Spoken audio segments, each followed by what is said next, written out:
Hi, you're watching Reddit Confessions. She stood at the kitchen sink, rinsing blueberries in silence, while our daughter sat at the table behind her, shaking. The kind of shaking that makes the air feel heavy. I had just walked in from the garage, holding a busted lawn rake, complaining about the neighbor's dog digging through our trash again. And then Darla said it. 5 words, like a glass breaking in a quiet room. Dad's not my real father. Miranda dropped the bowl. Blueberries scattered across the floor, bouncing in every direction like startled insects. I didn't move. I didn't blink.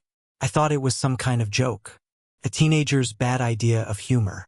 But Darla didn't laugh.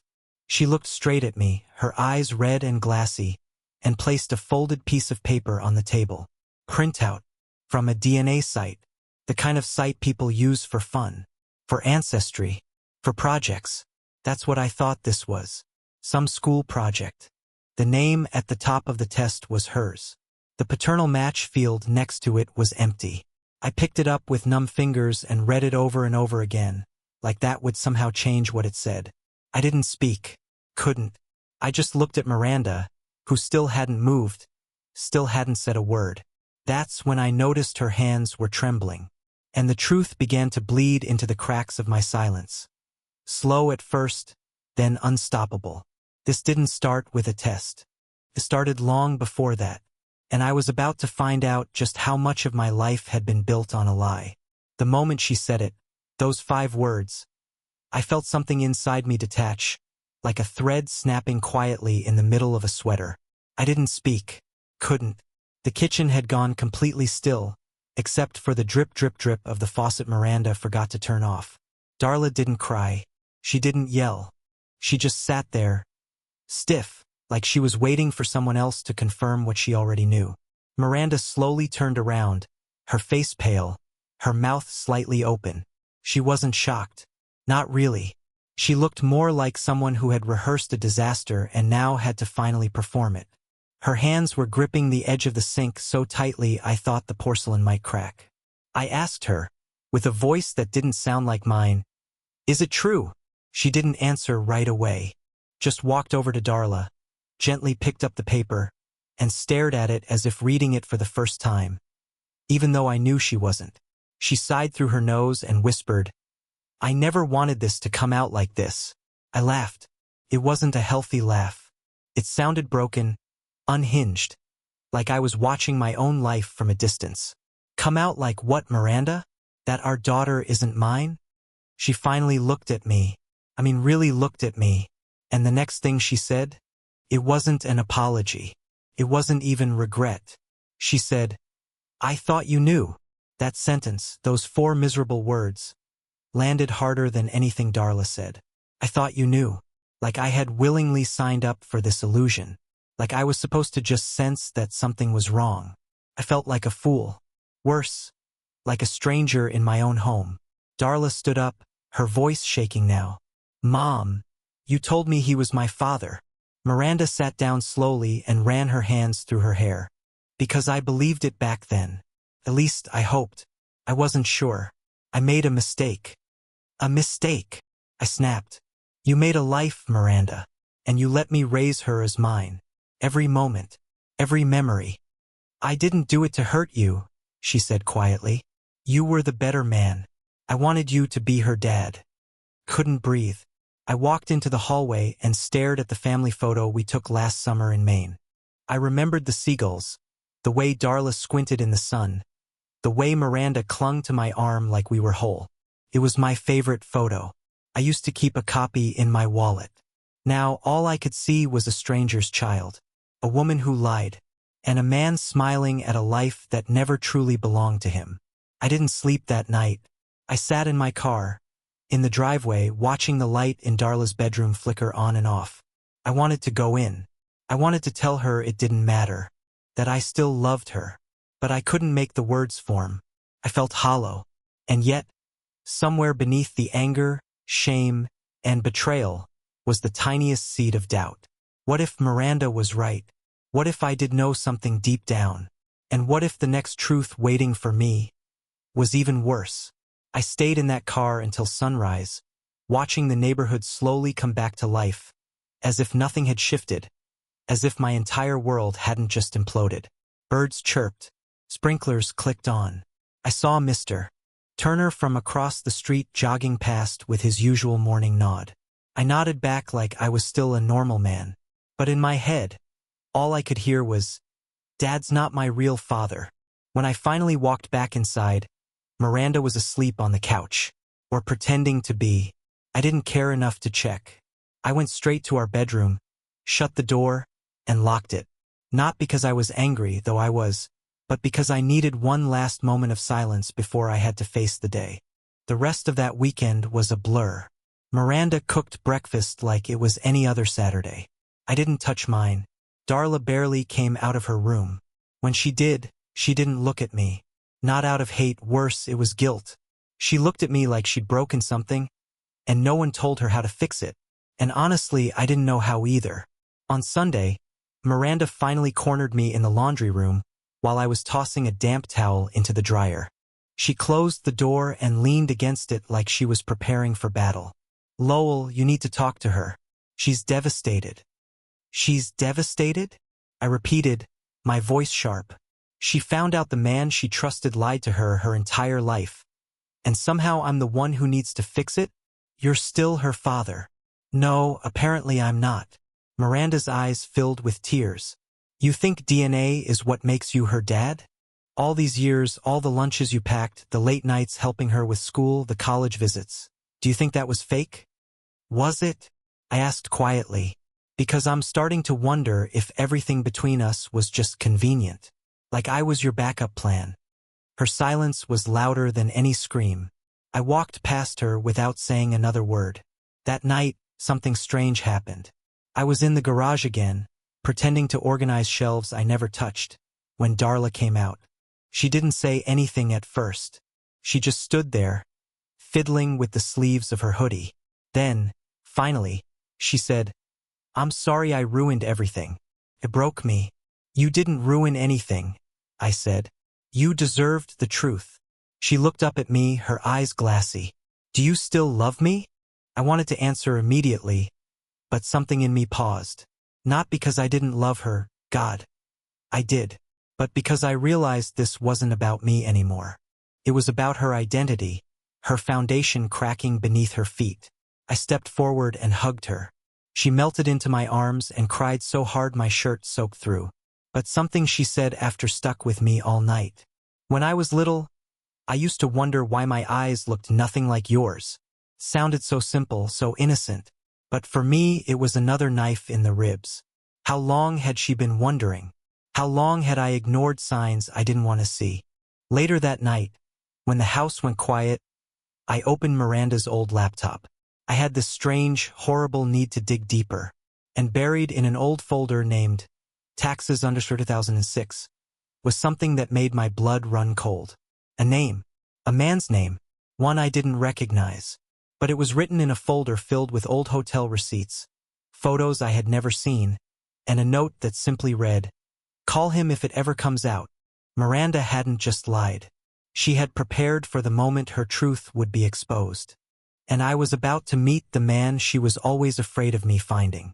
I sat frozen in front of Miranda's laptop, the light from the screen painting my face in a dull glow as the rest of the house slept peacefully above me. The folder was dated nearly 17 years ago, months before Darla was born.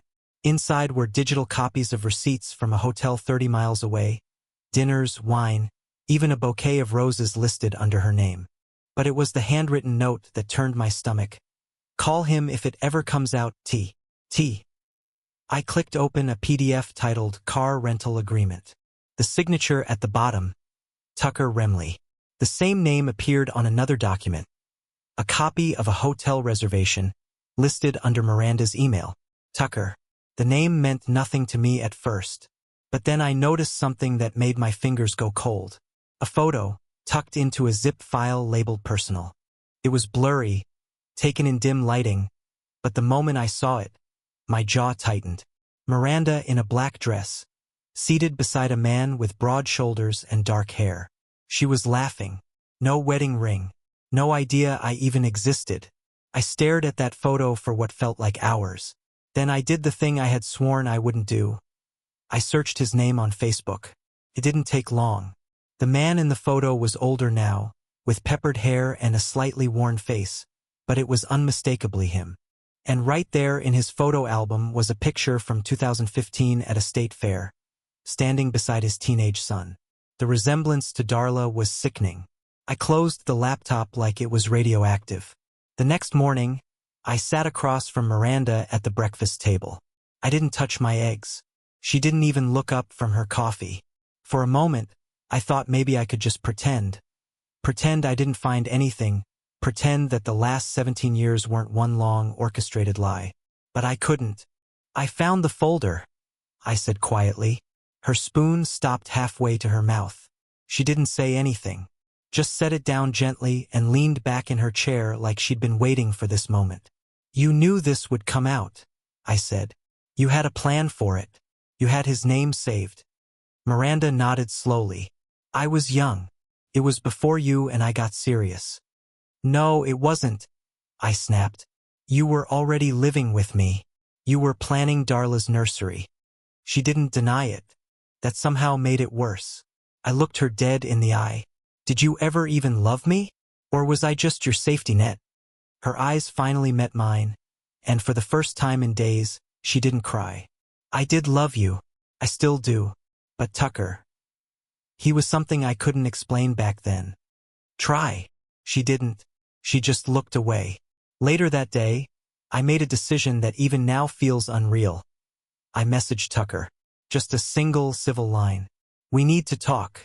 It's about Darla. He replied within 10 minutes. I was wondering when you'd reach out. That line haunted me. Not if, but when. Tucker wasn't shocked. He'd known all along.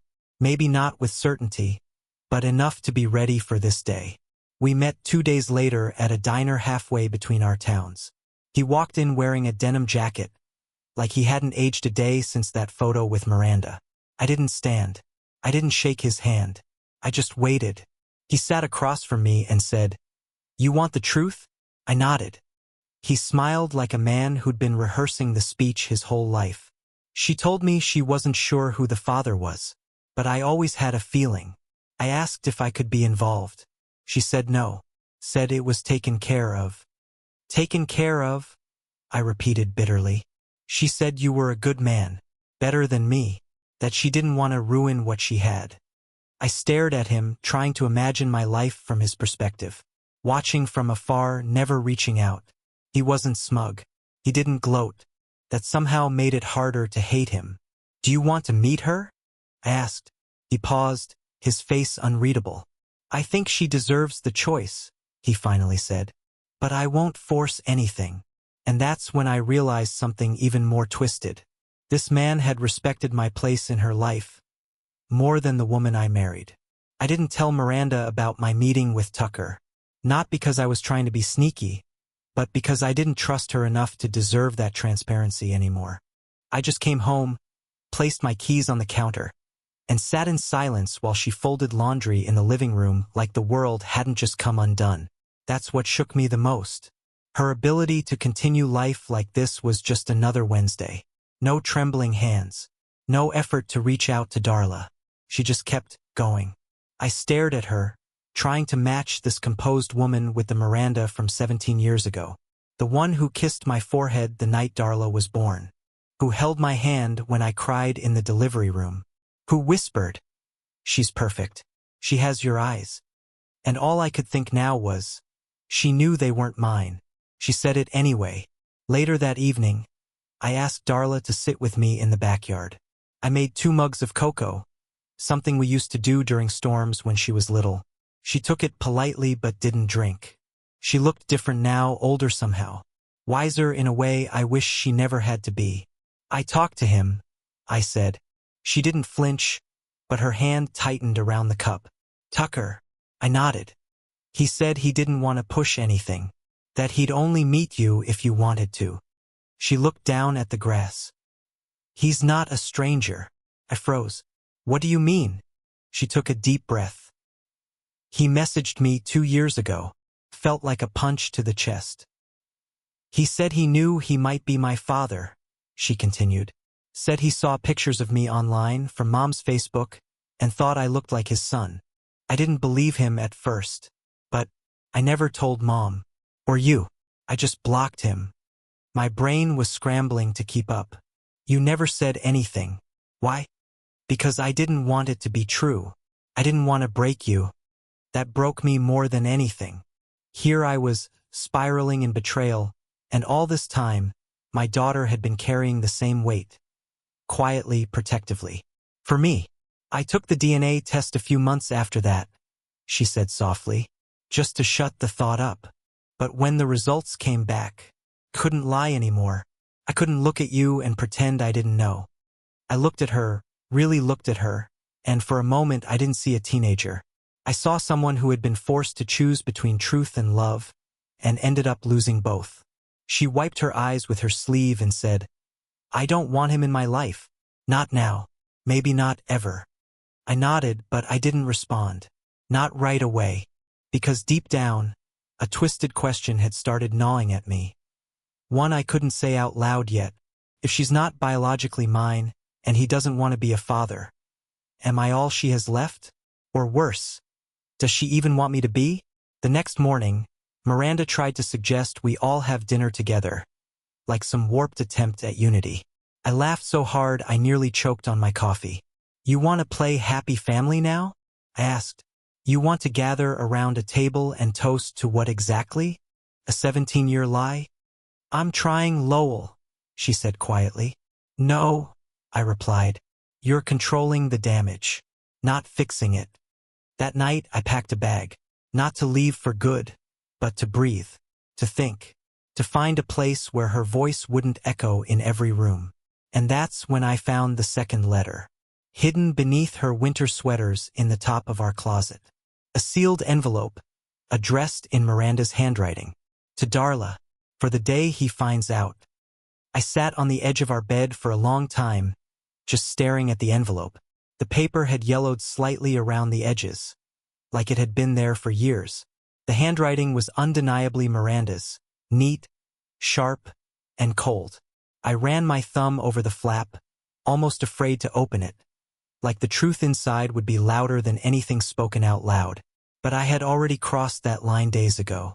There was no going back to innocence now, so I tore it open. The letter was 3 pages long. No date, no greeting, just a confession wrapped in careful words. If you're reading this, it means the truth is out. She started with excuses. She talked about being confused, young, scared. She said she never meant to deceive anyone, especially me. She said Tucker was a mistake, a single lapse in judgment, but that she didn't find out she was pregnant until weeks later. And when the doctor estimated the conception date, it fell in that dreaded gray area. Too close to call. She had a choice.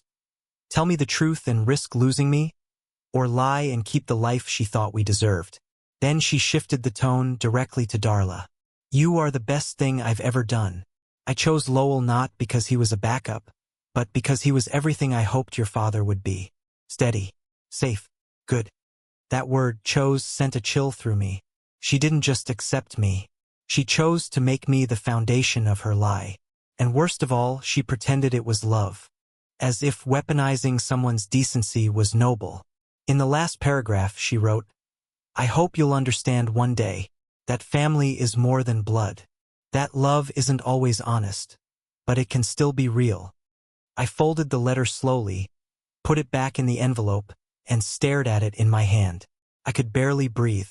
I wanted to burn it, to throw it in her face, to scream.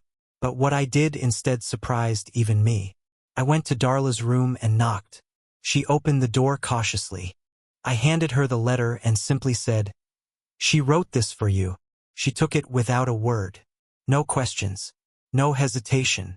Just closed the door again. And I stood in the hallway like a ghost, waiting for the sound of her crying. It never came. Not that night. The next morning, I woke up on the couch again. Miranda had already left for work, or maybe just disappeared for a few hours to avoid seeing my face. I didn't care anymore, but what shook me was the sound of Darla in the kitchen. She was making coffee, humming something faint under her breath. I walked in slowly, unsure what version of her I was going to meet. She turned and said, "I read it." I nodded, unsure what to say. Then she added, "It didn't change anything." "Not really." I furrowed my brow. "What do you mean?" "She lied to protect her version of happiness." "I get that now. Doesn't make it okay. But I understand why she kept you instead of chasing someone like Tucker." I didn't know whether to be grateful or ashamed. "Do you want to meet him?" I asked. "No," she replied quickly. "I saw what I needed. I have enough of him in my face. I don't need more." And then she looked at me, really looked at me, for the first time since this all began. "You're still my dad. You raised me. You sat through every spelling bee, every flu, every meltdown over prom dresses. That counts more than blood." My chest ached. "I don't forgive her," she added. "Not yet. But I know who I am now, and who I'm not." I almost broke down right there. But I nodded and just said, "Okay." That evening, Miranda came home and saw the letter missing. She didn't ask. She didn't have to.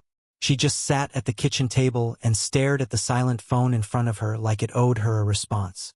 But it was too late for explanations, because the final blow was still waiting. And it didn't come from a test or a letter or a memory. It came from Tucker himself, who had one last secret to share. I thought I had heard the last of him. I thought we had closed the book on Tucker Remley the moment Darla said she didn't want contact. But lies have a way of lingering, like smoke in fabric. No matter how long you wait, it always finds its way back. It started with a phone call I almost ignored. Unknown number. No voicemail. Then another. Then a text. "We need to talk. Urgently. It's about Miranda." And Darla. It was him. I stared at the message for a long time before replying. I wasn't interested in more half-truths or guilt-drenched apologies. But curiosity, or maybe something darker, pulled me in. We agreed to meet at the same diner. This time I arrived early. I ordered coffee but didn't touch it. When Tucker walked in, he looked different. Uneasy, worn. No confident smile. No rehearsed charm. He sat down and said, "You deserve to know everything." I didn't respond. I just stared. He took a breath and said, "I didn't tell you the full story when we last spoke. I figured it wouldn't matter. You were angry, rightfully so. But this part, it might change things." I leaned back, folding my arms. He continued, "Miranda and we didn't just have a one-night thing. It went on for almost a year." I clenched my jaw. She told me she was torn between us, that she didn't want to choose the wrong man to build a life with. I thought I was winning her back. She even told me she was going to leave you. That stopped me. He nodded slowly. But then one day, she ghosted me. Just vanished.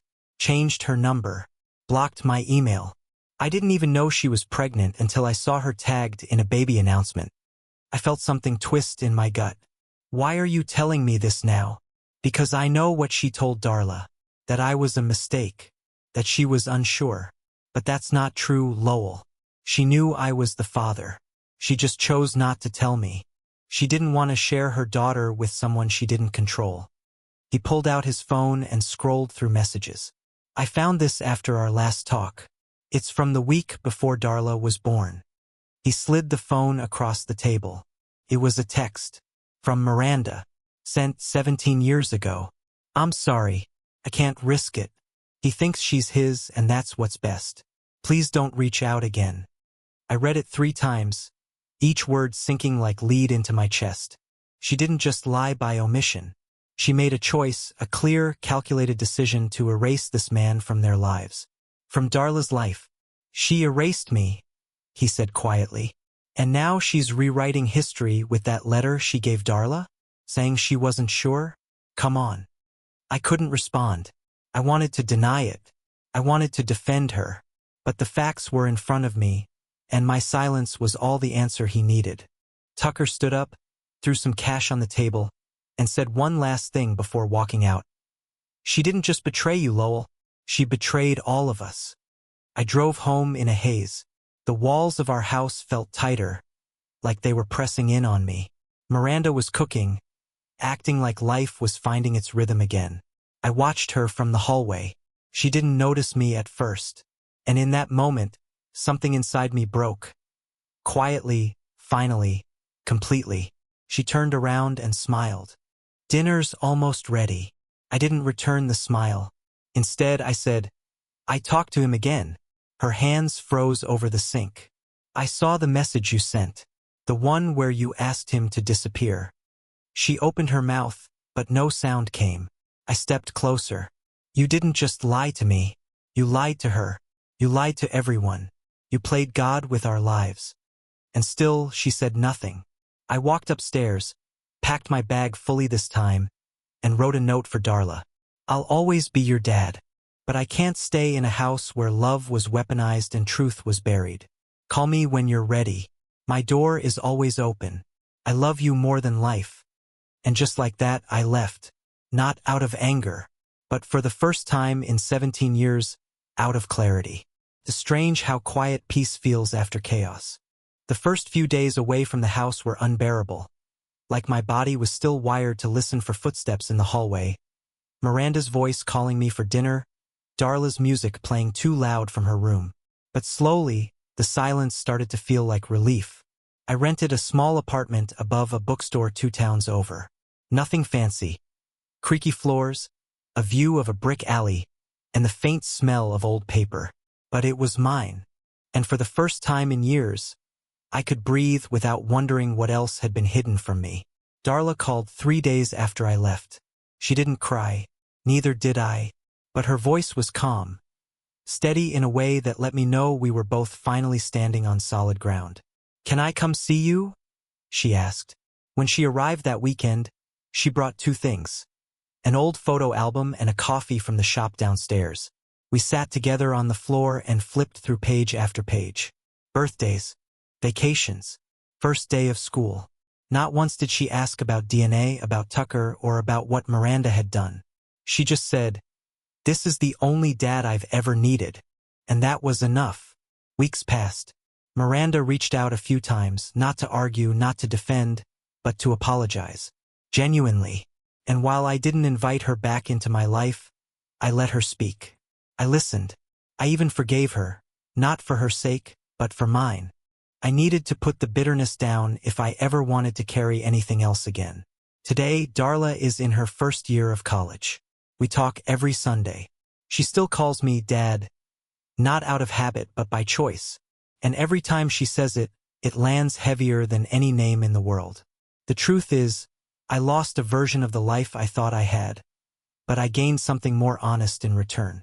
And sometimes, starting over is the most loyal thing you can do for yourself. If you've ever faced a painful truth and come out stronger on the other side, share your story in the comments. Or tell us about a surprising event in history that changed the course of a family, a nation, or even the world. Thanks for watching Reddit Confessions. Until next time, stay honest, even when the truth hurts.